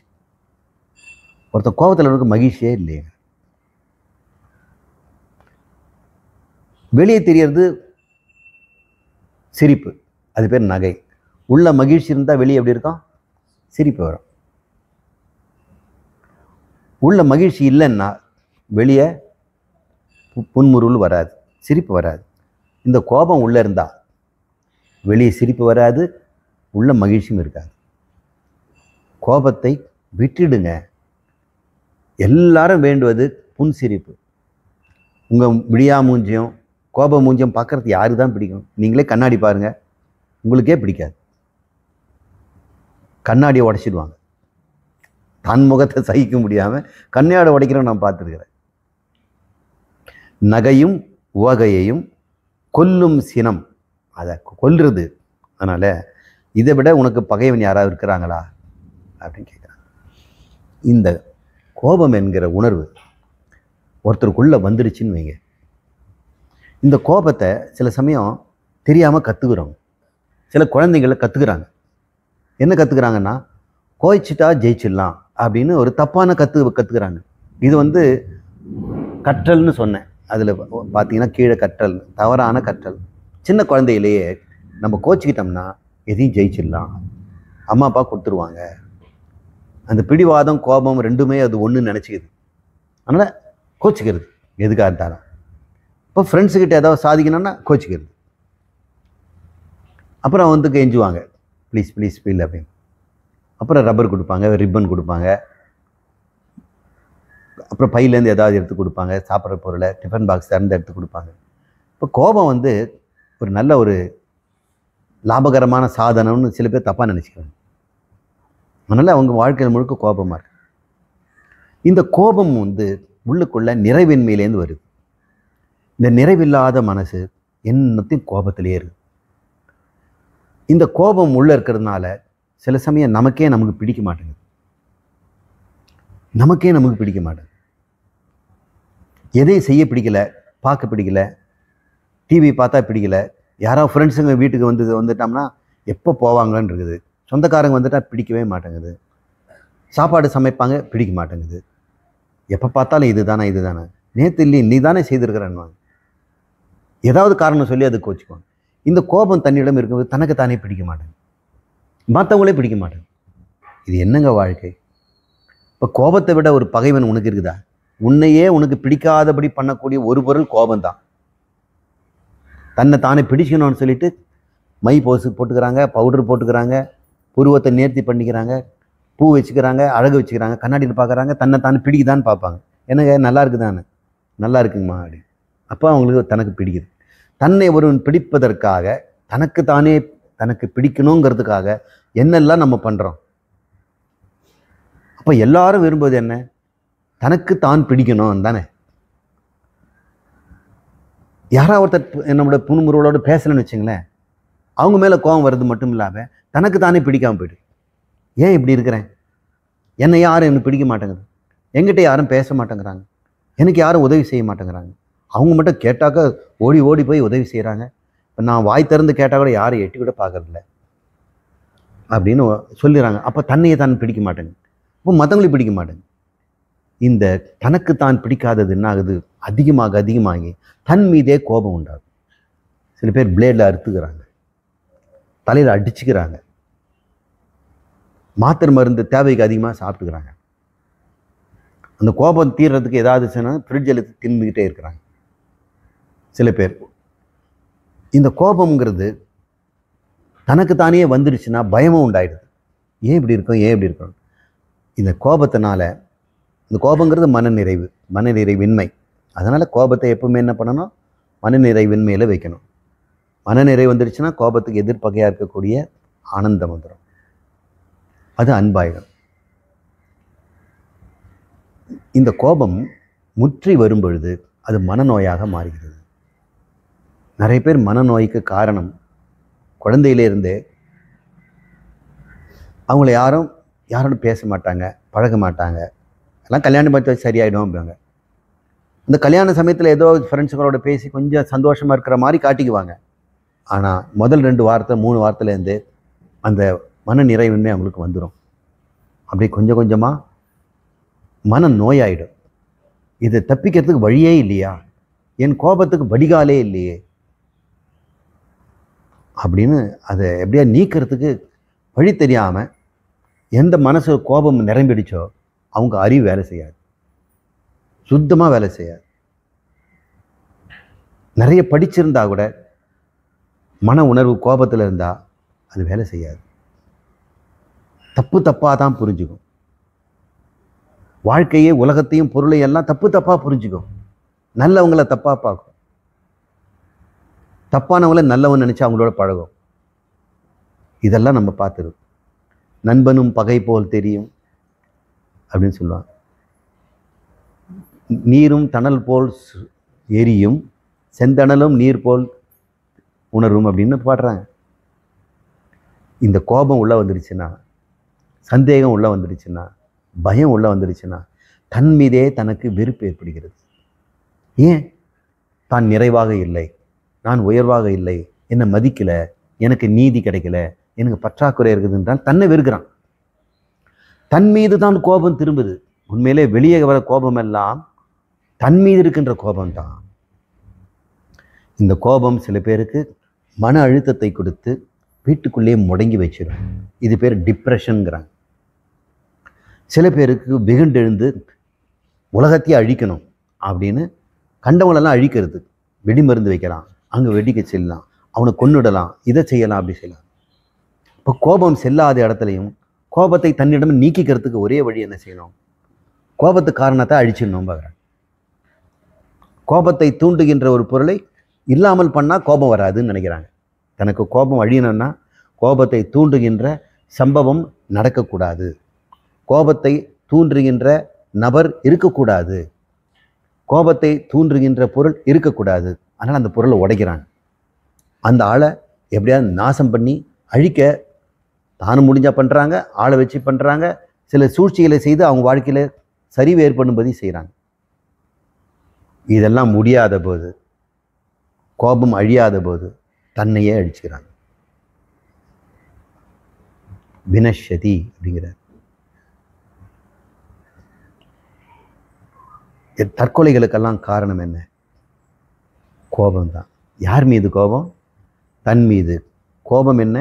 சேர்ந்தாரை கொல்லுங்கிறார். யார் கோபத்தை உண்டாக்குனானோ அவனை தான் கொல்லும். அது மற்றவனுக்கு கூட அவன் கோபம் பலிக்காமல் போகலாம். ஆனால் எவன் ஒருவன் கோபத்தை ஒரு பொருள் என்று கையாள்கிறானோ, அதை வைத்துக்கொண்டு நாம் ஜெயிக்கலாம்னு நினைக்கிறானோ, அது அவனைத்தான் கொல்லுங்கிறார். அதனால் எந்த காரணத்தை கொண்டு நாம் கோபத்தை வளர்க்கக்கூடாது. 5வது குறள், தன்னை தான் காக்கின் சினம் காக்க, காவாக்கால் தன்னையே கொல்லும் சினம். மகனே கேள், மகளே கேள். திருவள்ளுவர் சொல்றார், நீ உன்னை காப்பாற்றிக்கணும்னு நினைச்சினா கோபம் வராமல் இருந்துடா.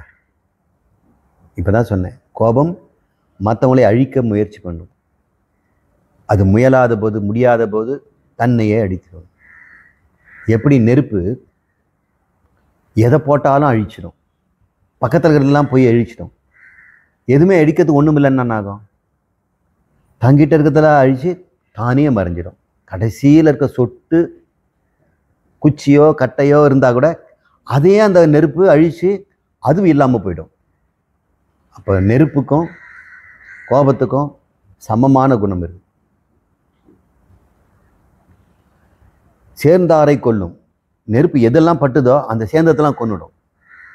அது தீந்து போனாலும் இது தீராது, தன்னையே அழிச்சுக்கும். நெருப்பு தன்னையே அழிக்கும்.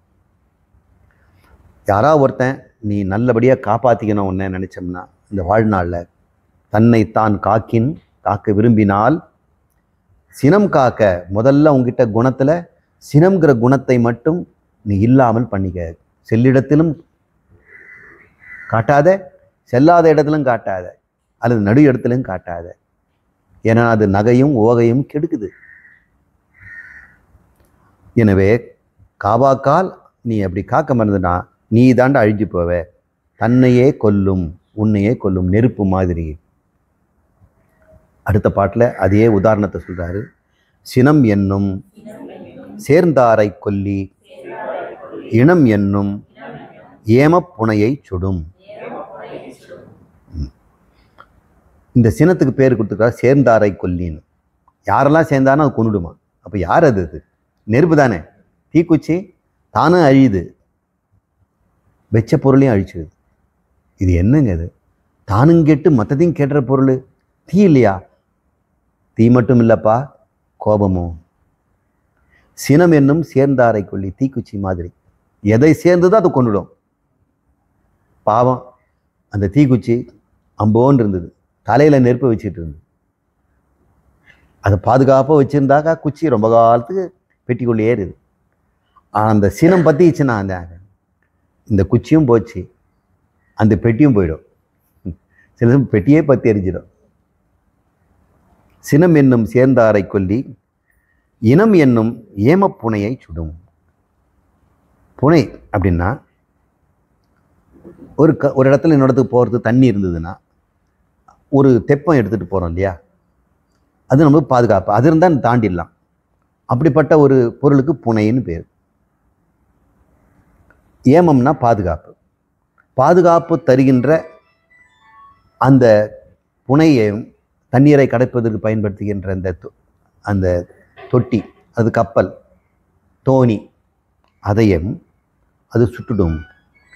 அதுக்கு என்ன சொல்றார்? இனம் என்னும் ஏமப்புனை. சுற்றத்தார் அப்படின்னு சொல்கிறாங்களே, அவங்கெல்லாம் இனத்தார்.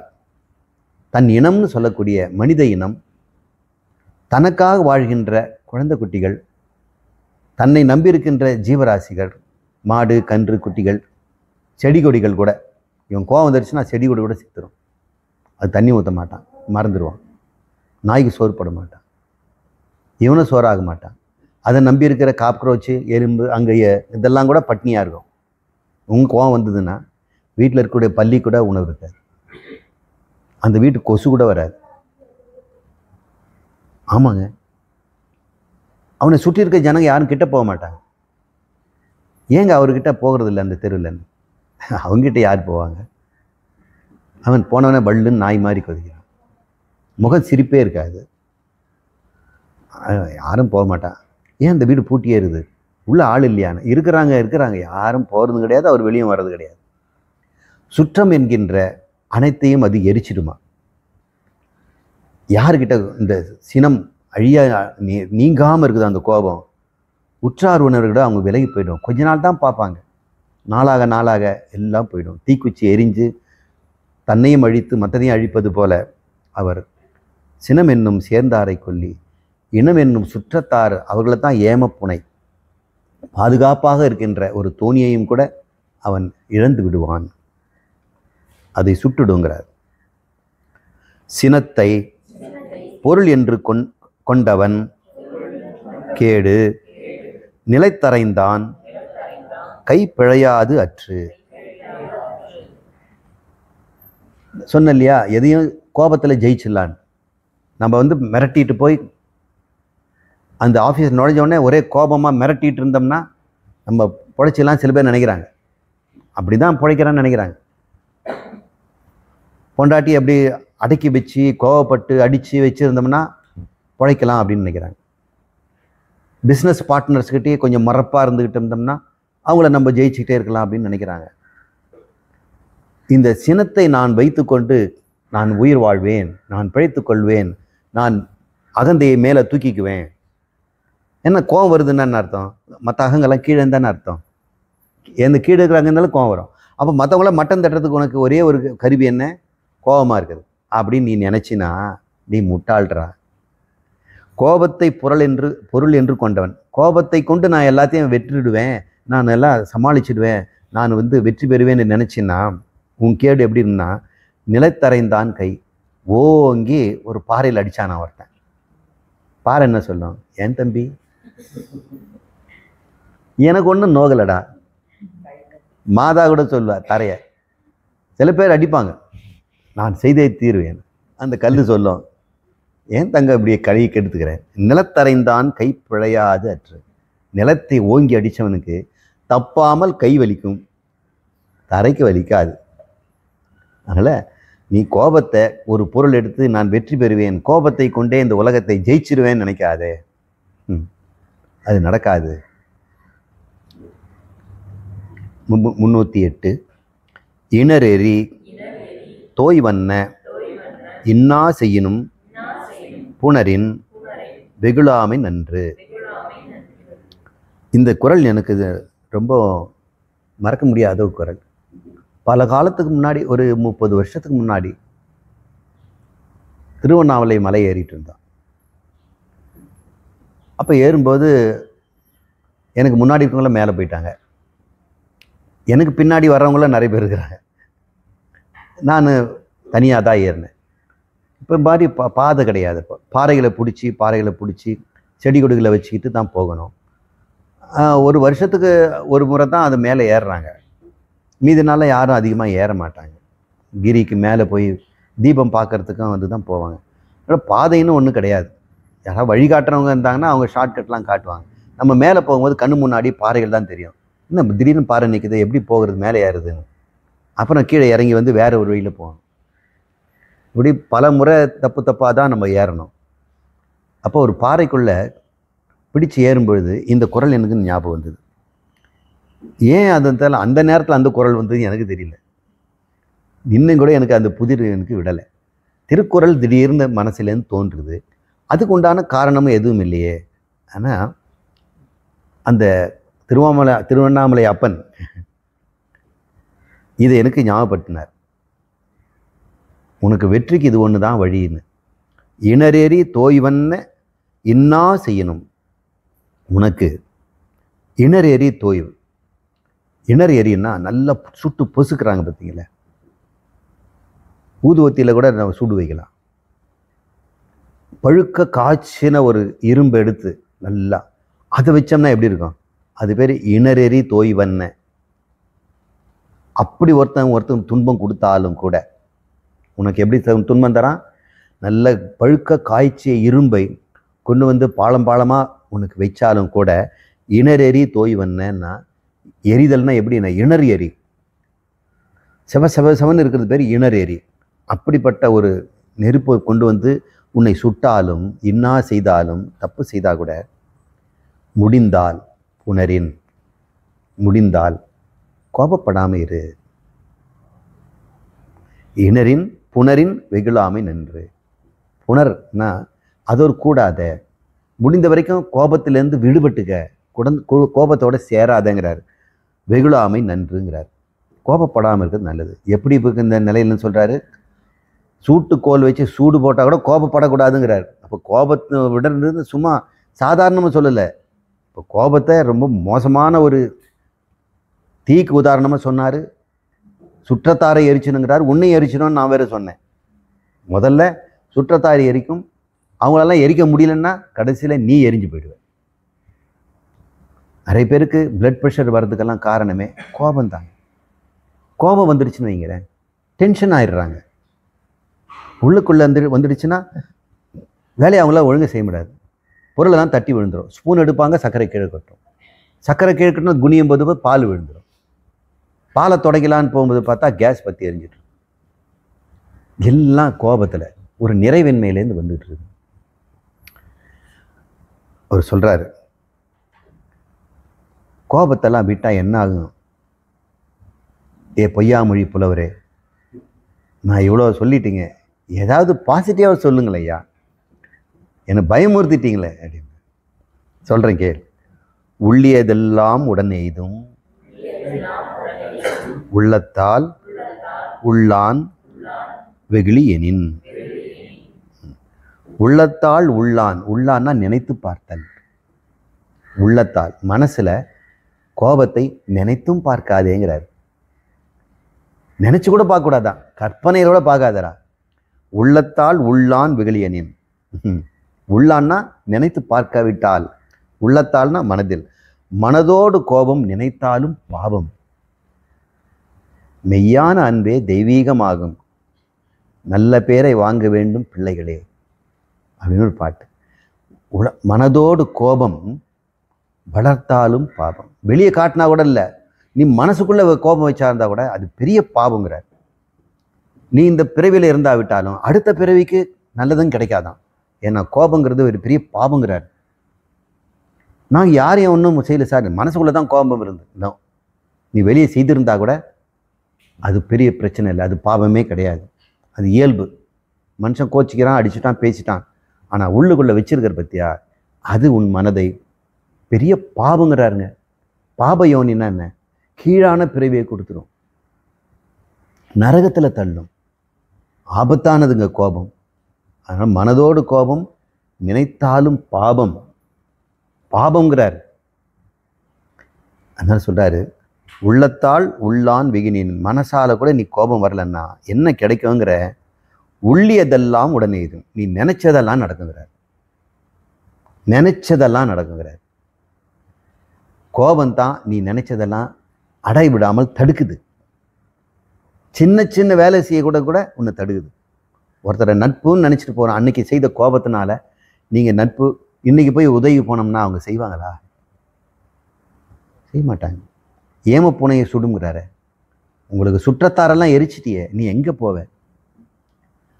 உனக்கு சுற்றத்தார் இருப்பாங்க, உனக்கு ஆரோக்கியம் இருக்கும், உன் மன நிறைவு இருக்கும். கோபம் இல்லைன்னா எப்படி இருக்கும்? மனசு நிறைவாக இருக்கும். நிறைந்த மனசுக்கு நினைச்சதெல்லாம் கிடைக்கும் இல்லை?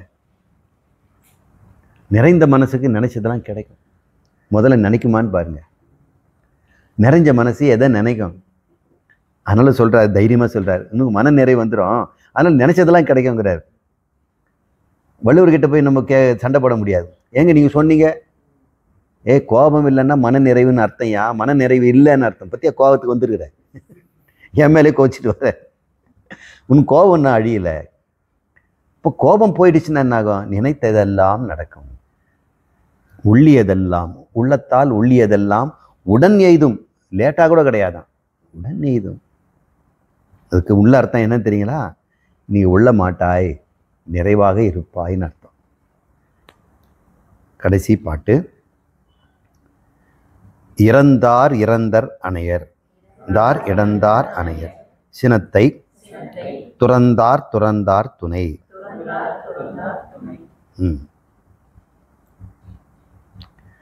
இந்த சினத்தை, சினம்னா கோபம், இறந்தார்னா கொண்டவர்கள்,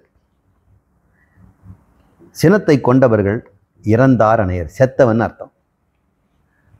கோபத்தை எவன் கொண்டானோ அவன் இன்னைக்கே முடிவு பண்ண, அவன் இன்னைக்கே செத்தான். என்னைக்கே ஒருத்தார் எல்லாரும் சாகத்தான் போறாங்க, ஆனால் இவன் இன்னைக்கே செத்தான். ஏன்னா அகந்தை நிறைவில்லாமல் போய் அழிஞ்சு போகுது. அகந்தையினுடைய தன்மை என்ன? ஆனந்தமோ சாந்தமும் தானே. அப்போ கோபம் இருக்கிற அகந்தை வாழ்ந்து என்ன பிரயோஜனம்? அது செத்து போச்சது. இறந்தார் அணையர். யாரு இறந்தார்னா? மிக்கார், கோபத்தை மிகுதியாக உடையவர்கள் செத்தவனுக்கு சமம். அவனை யாரும் பணத்தை மேலே, பணத்துக்காவது மரியாதை கொடுப்பாங்க, இவனுக்கு யாரும் மரியாதை கொடுக்க மாட்டாங்க. ஆனால் சினத்தை துறந்தார், சினத்தை விட்டவன் யாருன்னா துறந்தார் துணை. அவன் சந்நியாசி, அவன் துறவி, அவன் மோட்சத்தில் இருக்கிறான் அப்படின்னு பூரணமாக நமக்கு குறள் மோட்சத்தை கொடுக்குறார். எல்லாரும் கோபத்தை இன்னிலேருந்து விட்டுடுவோம். கோபத்துக்கு காரணம் பல காரணங்கள் இருக்குது, சொன்னோம். தோல்வி, அநீதி, பொருள் இல்லாமை, மனக்குறைவு, சுற்றத்தார் நம்மளை ஒதுக்குறது, பல காரணங்கள் எல்லாம் இருக்கலாம். இந்த கோபங்கிற ஒன்று மன நிறைவில் கொண்டு போய் விட்டு, மன நிறைவு கோபமாக வெளிப்பட்டு அதை மறைக்க மாறுறோம். இந்த கோபத்தை மறைப்பதற்காக நம்ம சில காரியங்கள்லாம் செய்கிறோம். என்கிட்ட கோபம் இருக்குது, ஆனால் செல்ல மாட்டேங்குது, அதை மறைச்சாகணும். கோபத்தை வெளிக்காட்ட முடியல, நீ என்ன பண்ணுவீங்க? நீங்கள் வேலை செய்கிற இடத்துல ஐடி ப்ரொஃபஷன்ஸ் எல்லாம் இருக்கிறாங்கல்ல, நிறைய சம்பளம் கொடுக்குறாங்களே, அவங்களுக்கெல்லாம் என்ன ஆச்சு தெரியுங்களா? மனசில் கோபத்தை காட்ட முடியாமல் இருக்கிறாங்க. கோபம் இருந்துகிட்டே இருக்கு, அவங்களால இயலாமை தாங்க முடியல. சம்பாரித்த பணத்தை சாப்பிட கூட முடியலைங்க. 12 மணி நேரம் வேலை செய்கிறாங்க, ராத்திரியெல்லாம் வேலை செய்கிறாங்க. இன்னைக்கு வேலைக்கு கூட வர வேண்டாம், வேலைக்கு வந்தால் என்ன ஆகும்? 8 மணி டியூட்டி, காலைல போனால் வீட்டுக்கு வந்துடலாம். ஆனால் ஒர்க் அட் ஹோம், வீட்டிலேருந்து வேலை செய்கிறான், போடு 12 மணி வரைக்கும் வேலை செய்கிறான். என்ன வாழ்க்கை? அவன் கோபத்தை யார்கிட்ட காட்டுவான்? அப்படியே நெஞ்சு பொறுக்க முடியாமல் வெந்து சாகிறான். அவனுக்கு நிறைய கெட்ட பழக்கம் வந்தது. தன்னை மறக்க விரும்புகிறான். கோபப்படுகின்ற நான் இருக்கக்கூடாதுன்னு நினைக்கிறார். ஒன்று நான் செத்து போகணும், இல்லைன்னா என்னை நான் மறக்கணும். நான் இல்லாமல் என் அகந்தை எனக்கு தெரியக்கூடாது. தன்னை மறக்க என்ன வழி? எல்லாரும் சண்டே எனக்கு பீச்சுக்கு போகலாம், எங்கேயாவது சினிமாவுக்கு போகலாம், அப்படி தன்னை மறக்கணும். வீட்டில் இருந்தோம்னா தன் ஞாபகம் வந்துடும். தன்னை மறக்கிறதுக்கு எல்லாரும் செய்கிற தந்திரங்கள் தான். பணக்கார பொருள் எல்லாம் வாங்கி வைக்கிறது, விருந்து செய்கிறது, பல கேளிக்கைகள்லாம் செய்கிறது. இன்றைக்கி ஏதோ பார்ட்டி வைப்பாங்க, ஏன்னா தன்னை மறக்கணும். முடியலைன்னா மதுக்கு அடிமையாயிடுறாங்க. தன்னை மறக்கிறதுக்கு ஒரே வழி போதை மருந்துகளும். இப்போ பாருங்கள், தன்னை மறப்பது என்ன? கோபம் இருக்கிற தன்னையை தனக்கே பிடிக்கல. தீக்குச்சி தண்ணியே அழிப்பது போல, மெழுகுவத்தி தண்ணியே எரிப்பது போல, சேர்ந்தாரை கொள்ளும் அந்த தீயாகிய நெருப்பு தன்னையே சொல்லுது, அந்த கோபப்படும் என்னிலிருந்து வெறுக்கிறேன், என்னையே எனக்கு பிடிக்கல, எனக்கு நிம்மதி இல்லை அப்படின்னு ஒரு நினைவு வரும்பொழுது தன்னை மறக்க முயல்கிறான். எல்லாரும் தன்னை மறக்கிறதுக்கு தான் தன்னை மறைக்க முயல்கிறார்கள். மேக்கப் போட்டுக்கிறதுக்கும் புது புது ட்ரெஸ் போட்டுக்கிறதோ எல்லாம் எதுக்காக? தன்னிடம் இருக்கிறத மறைக்கணும். தன்னிடம் இருக்கின்ற ஏதோ ஒரு தீய உணர்வை மறைப்பதற்கு நாம் செய்கின்ற வேஷங்கள் தான் ஆடம்பரங்களும் இந்த அபிமானங்களும். மக்கள்கிட்ட தன்னுடைய மதிப்பை உயர்த்தி பேசுகிற மாதிரி அகந்தையை தூக்கி பிடிக்கிறது, ஒப்புயர்வற்றதாக மாற்றணும். எல்லாமே அடிப்படை உணர்வு கோபம், வெகுளின்னு சொல்கிறார். அவனுடைய தன்மைகளெல்லாம் பல இருந்து கலக்கலாம். நாம் சுருக்கமாக அறிவோம், அது பூர்ணத்துவம் இன்மை, மன நிறைவின்மை அப்படின்னு சொல்லி இன்றைக்கி பூர்ணம் பண்ணிக்கலாம். நம்மிடம் எப்பவுமே பூர்ணம் நிலைக்கட்டும். எப்பொழுதும் நாம் பூர்ணமாக இருப்போம். பூர்ணமத பூர்ணமிதம் பூர்ணாத் பூர்ணமுதச்யதே பூர்ணஸ்ய பூர்ணம் ஆதாய பூர்ணம் ஏவ அவசிஷ்யதே.